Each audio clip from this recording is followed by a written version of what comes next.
Global super লিগের প্রথম আসরেই বাজিমাত রংপুর রাইডার্সের। ক্রিকেট ভিক্টোরিয়াকে ৫৬ রানে হারিয়ে চ্যাম্পিয়ন নুরুল হাসানের দল। উইন্ডিজ সিরিজের জন্য সেখানে দল ছাড়ার কথা ছিল সৌম্যের।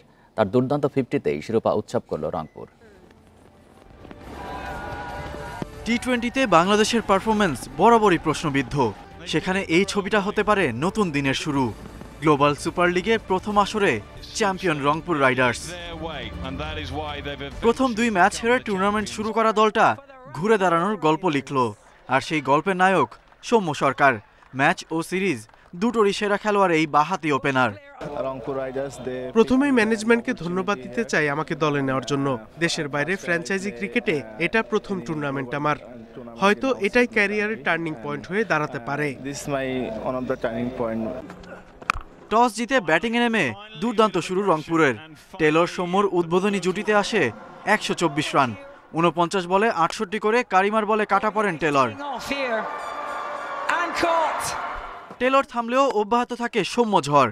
৩৩ বলে ৫০ ছোঁয়া এই বাঁহাতি শেষ পর্যন্ত অপরাজিত থাকেন ৫৪ বলে ৮৬ রান করে। ৫ ছক্কা ৭ চারে সাজিয়েছেন ইনিংস। টি-20 ক্যারিয়ারে যেটি তার ২০তম 50। ৩ উইকেট হারিয়ে ১৭৮ রানের বড় পুঁজি রংপুরের।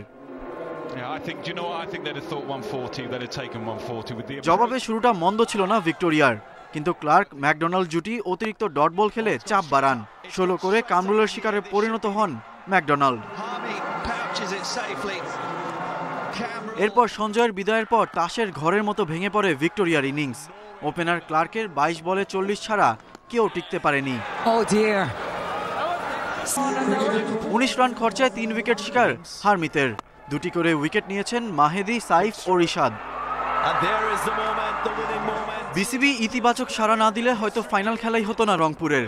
উইন্ডিজের বিপক্ষে ওয়ানডে সিরিজের জন্য সৌম্য রিশাদদের খেলাও ছিল অনিশ্চিত। অথচ সেই সময়ই নিজের আত্মবিশ্বাস বাড়িয়ে নিলেন। এখন জাতীয় দলের জন্য কিছু করার পালা। Ghalib Hasan, independent news.